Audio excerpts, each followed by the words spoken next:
I was 42 years old, a mid-level IT manager named Ethan Miller, and I was utterly exhausted.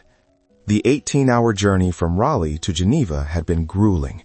2 long-haul flights, a miserable layover in Frankfurt, and an increasing sense of desperate anticipation. But the exhaustion didn't matter. I was here to surprise Victoria, my wife, after 8 long months. 8 months of her being on this highly lucrative, highly secretive corporate consulting assignment in Switzerland. We talked every night, but the distance had been a cold, heavy blanket over our marriage. I just needed to see her face, to hold her, and to inject some warmth back into our lives. I imagined her shock, her delight, when I walked into the corporate apartment she described, holding the small box of Swiss chocolates I'd bought at the airport. I arrived near the area she had vaguely designated as her office, a district of pristine, impossibly expensive buildings that screamed high finance and global wealth. I pulled my worn backpack onto the curb of a quiet side street, feeling profoundly out of place among the crisp suits and polished shoes. I pulled out my phone, ready to text her a vague update, something about a sudden client issue that had me flying to Europe, just to set the stage for the surprise, when a vehicle pulled into my peripheral vision that made me freeze. It wasn't just a luxury car, it was a statement, a massive, deep blue Rolls-Royce Phantom, the kind you only see in movies or parked outside auction houses, glided silently to a stop directly in front of a high-end jewelry boutique. I was momentarily distracted by the sheer extravagance. Who drives that, even in Geneva? Then the rear door opened, and my heart slammed against my ribs, not with anticipation, but with a sudden, sickening lurch. Victoria stepped out. She wasn't wearing the business attire she usually wore for video calls. She was dressed in something flowing and elegant, smiling widely, radiantly, the kind of smile I hadn't seen directed at me in months. Her hair was perfectly styled, her demeanor radiating confidence and comfort in this opulent setting. She reached back into the car, her hand taken intimately by the man who was emerging from the driver's side, a man whose face, even from 30 yards away, felt strangely, chillingly familiar. They stood there, framed by the dark blue metal of the car, laughing together, their bodies close, a shared private moment of joy that was absolutely not meant for me, her husband, who was standing on the curb, jet-lagged and holding a cheap box of chocolates. My initial thought was denial. It had to be a client. She was a corporate consultant, after all. Maybe this was a highly important meeting, and the Rolls-Royce was part of the executive transport. But the way her hand rested on his arm, the unmistakable intimacy in their shared laughter, the way he looked at her, it was instantaneous, visceral proof that this was not a professional interaction. It was possessive. It was personal. I felt the blood drain from my face, my carefully constructed surprise, my grueling journey, the 8 months of loneliness. It all crashed down into one cold, hard moment of betrayal. I instinctively retreated, melting into the shadow of a nearby newspaper kiosk, gripping my phone so hard my knuckles turned white. My first instinct, the gut-wrenching, emotional one, was to run across the street, scream her name, and demand an explanation. But the strategic side of me, the side that managed complex IT networks and understood the value of documentation, took over. I needed to know who this man was, and I needed proof that this was more than a momentary lapse. My fingers, surprisingly steady, brought up the camera.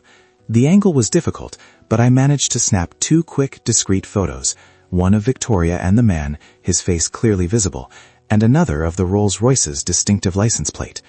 I crouched lower, feeling like a cheap private eye, the smell of exhaust and expensive perfume filling my nostrils.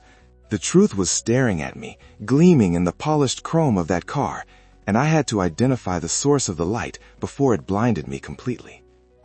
I used my phone to run a quick, discreet facial recognition search on the man's image. The results populated instantly, confirming the dread that had already settled in my stomach. The name flashed across the screen. Arthur Vance, the tech titan, the globally recognized trillionaire. It wasn't just a client. It wasn't just a rich CEO. Arthur Vance was a legend, a name synonymous with unimaginable, astronomical wealth, the kind of money that bought countries, let alone Rolls-Royces. And my wife, Victoria Miller, the corporate consultant supposedly working on a tedious 8-month project, was stepping out of his car, holding his arm, and entering a luxury boutique. The rationalizations died instantly. This wasn't professional networking. This wasn't a business lunch. This was calculated deception. Victoria had manufactured an elaborate 8-month separation under the guise of work to pursue a financially superior, utterly betraying relationship. The sheer scale of the lie, the casual intimacy with a man who could buy and sell me 1,000 times over, was breathtaking. It wasn't just infidelity. It was a cold, strategic maneuver designed to secure a better financial future for herself, using me as the oblivious anchor back home. My internal conflict evaporated. Trust was dead. Doubt was gone. All that remained was a cold, hard determination to expose the calculated deception. I couldn't confront her now. That would simply give her time to spin a story, hire lawyers, and disappear into Vance's wealth. I needed evidence. Irrefutable, photographic, documented proof that this 8-month work assignment was a premeditated, financially motivated lie. I had landed in Geneva to surprise my wife, but I had instead found myself dropped into the middle of a high-stakes investigation. My goal shifted entirely. I had 48 hours to gather enough proof before she ever knew I was in the country. If you want to hear how deep this conspiracy went, and trust me, it went deep, crossing borders and financial timelines, hit that subscribe button, because what came next turned my entire world upside down. My first strategic move was to disappear. I couldn't risk being seen near the high-end retail area. I took a local tram far out of the central business district, using Google Maps to find the cheapest, most discreet hotel I could manage. I paid for 3 nights in cash, giving a false name, something generic, like David Smith, and declined housekeeping. I was now operating under the assumption that Victoria was actively working against me, and I couldn't leave a single digital or physical trace of my presence. The next hour was spent acquiring the tools of my new trade. I found a small electronics shop and purchased a basic, untraceable burner phone, paid for with the remaining cash I had earmarked for the surprise dinner. Then a cheap hat pulled low, some generic sunglasses, and a nondescript, slightly oversized jacket. The disguise was crude, but effective enough to break up my silhouette and distract from my familiar face. Ethan Miller, the mid-level IT manager, had vanished. In his place was a shadow intent on documentation. I returned to the area, keeping a wide perimeter. I spent hours tracking the Rolls-Royce and Arthur Vance's movements, relying on intuition and the basic surveillance techniques I'd absorbed from years of watching true crime documentaries. Eventually, the Rolls-Royce led them away from the commercial area and toward the outskirts of Lake Geneva. They drove through increasingly opulent neighborhoods until they reached a secluded, high-security lakeside villa, shielded by tall hedges and iron gates. This was it, their actual shared residence, not the drab corporate apartment she had described to me. This was a fortress of wealth, complete with a private dock and a breathtaking view of the Alps. The internal struggle was immense. Every part of me screamed to smash the phone and forget what I had seen. But the image of Victoria laughing with Arthur Vance, the realization of the 8 months of lies, fueled a cold, surgical determination. I needed cohabitation proof. I needed undeniable evidence that they were living as a couple, not just meeting for discreet lunches. I found a small, overgrown public path that ran along the lake, offering a sliver of view into the villa's grounds. I waited, shivering slightly despite the mild weather, until the next morning. Patience was my only weapon. At 7 a.m., my patience was rewarded. Victoria and Arthur Vance stepped out onto the villa balcony, clad in matching white robes. They weren't speaking loudly, but their body language was clear. He handed her a coffee cup. She leaned into him, resting her head briefly on his shoulder as they looked out over the lake. I zoomed in with the burner phone's camera, my hands shaking only slightly this time, and captured the moment. The photo was clear. Victoria Miller, my wife, sharing an intimate morning coffee with Arthur Vance, the trillionaire, on the balcony of their high-security lakeside villa. That was the first piece of solid evidence proving cohabitation, and a deep, ongoing personal relationship. Most people would have exploded right there, demanding answers and burning everything down. If you respect the strategic approach, the decision to gather proof first, to win the war, not just the skirmish, tap that like button. But the balcony photo, while damning, only proved infidelity and cohabitation. It didn't prove the calculated deception, the financial motive behind the 8-month separation she had engineered. I realized 48 hours was dangerously short, and I needed more than just blurry photos of luxury. I needed to confirm the premeditated nature of the deception. I needed to know what they were saying when they thought no one was listening. Through the network of my cheap hotel proprietor, who, for a generous amount of cash, put me in touch with a discreet local contact who specialized in rapid, low-tech surveillance, I managed to secure a pair of ears near the villa perimeter. This contact, who I'll call G, was only willing to work for 12 hours, focusing on ambient audio capture near the gates, promising nothing but taking my money. It was a Hail Mary pass, relying on the arrogance of the ultra-wealthy to speak freely in what they assumed was a secure environment.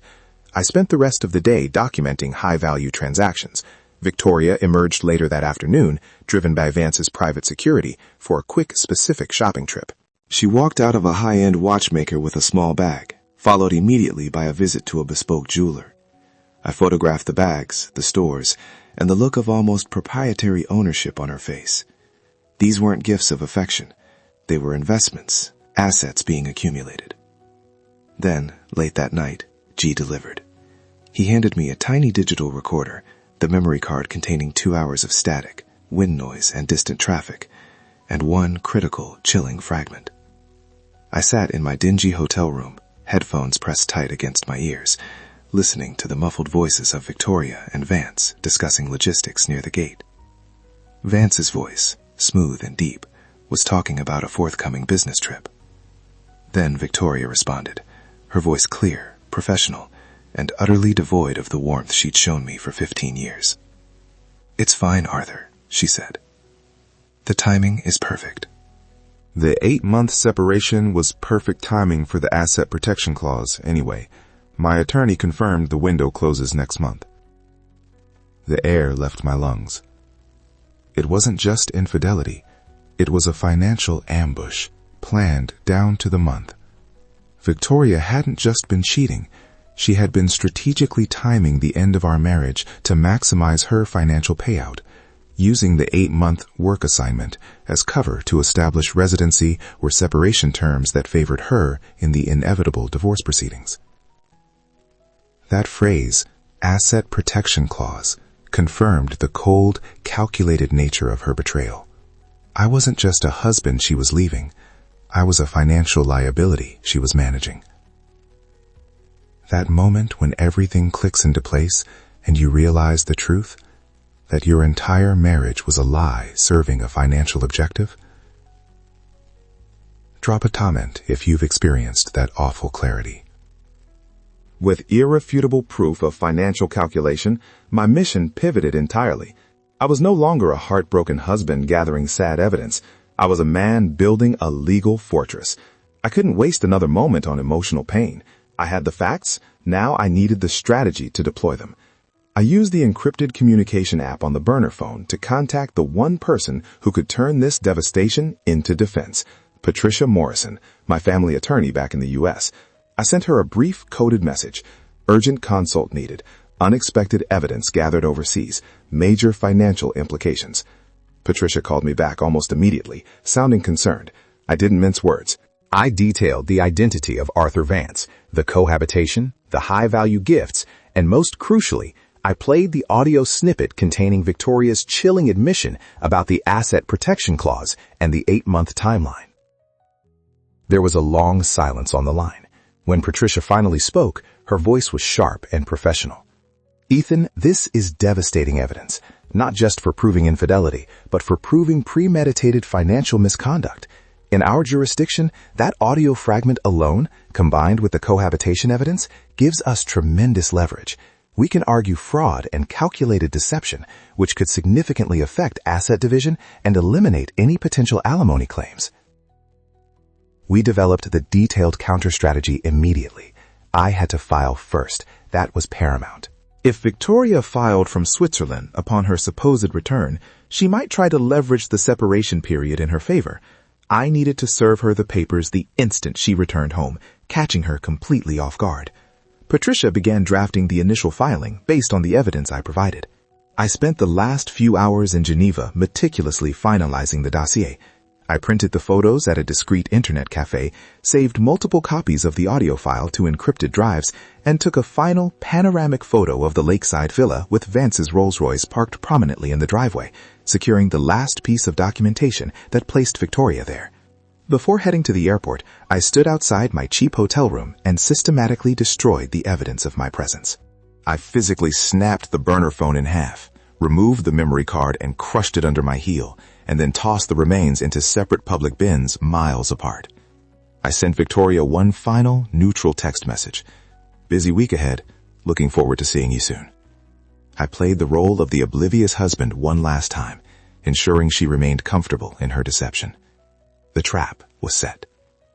If you want more deep dive stories about people who turned the tables on betrayal, understanding the legal maneuvers and strategic preparation required, the membership gives you access to content that goes even further. The flight home was the longest of my life. I wasn't exhausted. I was numb, running purely on adrenaline and focused determination. The evidence package, the printed photos, the audio transcript, the notes from Patricia, was secured in a locked compartment of my carry-on bag. It wasn't just evidence. It was my future. Victoria sent me a seemingly affectionate text message while I was somewhere over the Atlantic. Missing you terribly, darling. Can't wait for this contract to wrap up. See you in 5 days. I replied neutrally, as planned. Me too. Hang in there. Work is crazy. Every syllable was a lie. A performance designed to keep the predator calm while the hunter positioned the snare. I felt a surge of cold satisfaction mixed with profound grief. The woman I married was gone. She had been replaced by a calculating opportunist. Upon landing in Raleigh, I bypassed customs and headed straight to Patricia Morrison's downtown office. She was waiting for me, and the meeting was swift and clinical. I handed over the Geneva dossier. Patricia reviewed the full package, the clear photos of cohabitation, the detailed receipts for the luxury items, and the transcribed, damning audio snippet. "Ethan, this is airtight," she confirmed, tapping the transcript. "Premeditation is the key here. We file first thing tomorrow morning. We'll serve her the papers the moment she clears the airport or arrives at the house, whichever is easier for the process server. She needs to understand immediately that her strategic window is closed." I signed the final divorce papers, my hand steady. The plan was confirmed. Victoria was due back in 5 days. I would be waiting at the marital home, playing the role of the devoted husband one last time, while Patricia coordinated the process server. I had spent 48 hours in Geneva gathering the proof. I would spend the next 5 days waiting for the inevitable, explosive confrontation that would secure my future. I knew the waiting would be torture, but the thought of her face when she realized her plan had failed, that I had been there, watching, was a powerful motivator. I've pinned something in the first comment that might help if you're navigating a difficult relationship situation and need guidance on strategic evidence gathering and legal protection. 5 days later, the house was silent, tense. I had cleaned, cooked a meal she wouldn't touch, and set the stage for a normal reunion. I was dressed casually, projecting calm, but inside, I was a coiled spring. The garage door opened at 7:15 p.m. Victoria walked in, dragging a designer suitcase, looking tired, but still polished. She offered a weary smile, ready to launch into her 8-month narrative of corporate struggle and late nights. "Ethan! Oh God, I missed you," she said, dropping the bag and moving toward me. I held up a hand, stopping her advance. My voice was low, controlled, almost monotonous. "Welcome home, Victoria." She paused, confused by my flatness. "What's wrong? You look—" Before she could finish the sentence, the doorbell rang. It was the process server, perfectly timed, holding a thick manila envelope. Victoria looked at me, then at the man at the door. "Did you order something?" she asked, already annoyed by the interruption. I simply nodded toward the door. "It's for you." The server, swift and professional, handed her the documents, clearly stating, "You have been served. These are the divorce proceedings filed by Ethan Miller." Victoria's initial reaction was disbelief, followed by fury. She tore open the envelope, expecting a standard petition. But Patricia had ensured the evidence was attached. The initial filing, the motion for financial misconduct, and the full dossier of evidence, including the printed photos. She flipped past the legal jargon, her eyes scanning the pages until they landed on the evidence section. The color drained from her face, leaving her ghostly pale as she saw the first photo, her laughing with Arthur Vance, followed by the image of them on the villa balcony. Her breath hitched. Then she saw the location stamps, the dates, and finally, the transcript of the audio fragment. She looked up at me, eyes wide with horror and realization. You were there? In Geneva?" "Yes," I confirmed, stepping closer. I went to surprise my loving wife. Instead, I discovered a calculated financial plan timed to an asset protection clause and a relationship designed to maximize your payout. I was there for 48 hours. I saw everything. I documented everything. Her calculated facade shattered completely. The polished corporate consultant was replaced by a panicked, cornered woman. She started to shout, to cry, to deny the audio, but the evidence was undeniable, sitting cold and hard in her hands. "You ruined everything! You were supposed to be oblivious!" she screamed, dropping the papers. "I decided I wouldn't be a victory, Victoria. I decided to be a strategist," I replied. "You planned this for 8 months. I planned my counterattack in 48 hours. And now the court has all the evidence of your premeditated fraud." I watched her collapse onto the sofa, the magnitude of her exposed deception crushing her. The victory was cold, but absolute. That feeling when the truth finally comes out, when the calculated betrayal is exposed and the victim takes back control. If this story has given you anything, even just validation or strength, a super thanks means the world and keeps these stories coming. The immediate aftermath was devastating for Victoria, exactly as Patricia and I had planned.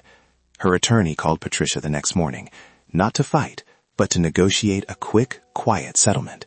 The evidence of premeditated financial misconduct was, as Patricia predicted, devastating in our jurisdiction. The audio snippet, combined with the documentation of the high-value gifts received from Arthur Vance, painted a clear picture of calculated opportunism, not just impulsive infidelity. Victoria was forced to settle quickly. I secured a highly favorable division, retaining my entire 401k and avoiding any significant alimony payments. The judge saw the case for what it was, a financial ambush that had been expertly documented and neutralized.